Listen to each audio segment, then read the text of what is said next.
जगाचा पोशिंदा तो बळीराजा आपल्या शेतामध्ये वेगवेगळ्या प्रकारची पिकं घेऊन चार पैसे अधिक मिळावेत यासाठी शेतकरी प्रयत्न करत असतो, वेगवेगळे प्रयोग करत असतो. परंतु निसर्गाचा लहरीपणा आणि बाजारभाव योग्य मिळत नसल्यामुळे शेतकरी अडचणीमध्ये येतोय.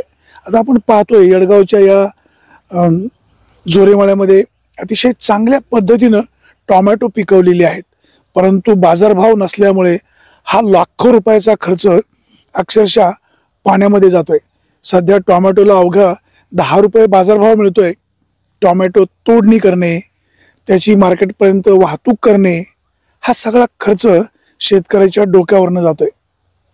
निसर्गाच्या या लहरीपणामुळे आणि बाजारभाव पडल्यामुळे शेतकऱ्याचं अर्थकारण पूर्णपणे कोलमडून जाते. जुन्नर कृषी उत्पन्न बाजार समितीच्या माध्यमातून नारायणगाव या ठिकाणी टोमॅटो मार्केट सुरू झाले. त्याचा फायदा शेतकऱ्यांना जास्त प्रमाणात होतो, परंतु त्या ठिकाणी बीड भागातून काही शेतकरी भल्या सकाळीच टोमॅटो विक्रीला घेऊन येतात. आवक वाढते, पर्यायी बाजारभाव पडतो. त्याचबरोबर इतर राज्यामध्ये सुद्धा टोमॅटोची आवक वाढल्यामुळे बाजार पडलेले आहेत. सध्या काही प्रमाणात हिवाळी वातावरण असल्यामुळे टोमॅटोच्या पिकाला रोगराई कमी प्रमाणात होते, तरी देखील फवारणीचा खर्च कमी होत नाही. टोमॅटोसाठी लागणारी खतं, औषधं, सुतळ, तार, कारवी याचे बाजारभाव स्थिर आहेत.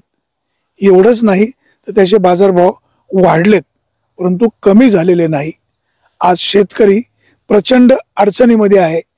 जगाचा पोशिंदा आपण त्याला म्हणतो, परंतु प्रत्यक्षात आज या जगाच्या पोशिंद्यावर बाजारभाव पडल्यामुळे अक्षरशः भीक मागण्याची पाळी येते. नोकऱ्या नाहीत, शेतामध्ये पिकवलेल्या पिकाला बाजारभाव मिळत नाही. शेतकऱ्यांनी जगायचं कसं, कच्ची बच्ची वाढवायची कशी, जगवायची कशी, त्यांना शाळा कशी शिकवायची. दुधाला देखील बाजारभाव नाही. केवळ ऊस, केळी या पिकाला थोडाफार बाजारभाव बरा आहे, परंतु बाकीच्या तरकारीला म्हणावा असा बाजारभाव नाही. गवार असेल, भेंडी असेल, याला बाजारभाव तेवढा बरा आहे, परंतु फ्लावर, कोबी, त्याचबरोबर चवळी, घेवडा, दोडका, तोंडली ह्या सगळ्या भाजीपाल्याचे बाजारभाव पडलेले आहेत. कोथिंबीर, मेथीला थोडेफार प्रमाणात बाजारभाव बरे आहेत. मधल्या 15 दिवसापूर्वी कोथिंबीरीची आणि मेथीची जोडी अवघी 10 रुपयाला होती. अनेक शेतकऱ्यांनी कोथिंबीर आणि मेथीच्या प्लॉटमध्ये अक्षरशः मेंढरं सोडली, काहींनी नांगरून काढली. आता सुद्धा टोमॅटोला बाजारभाव नसल्यामुळे टोमॅटो तोडायची कशी, वाहतूक कशी करायची.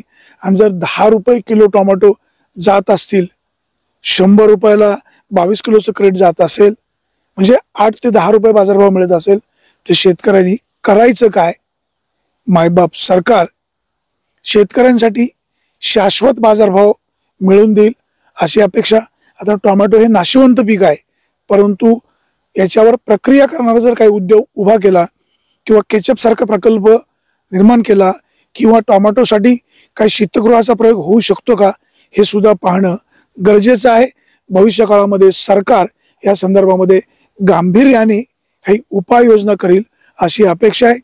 देशाचे पंतप्रधान नरेंद्र मोदी यांच्याकडून सुद्धा शेतकऱ्यांना खूप अपेक्षा आहे.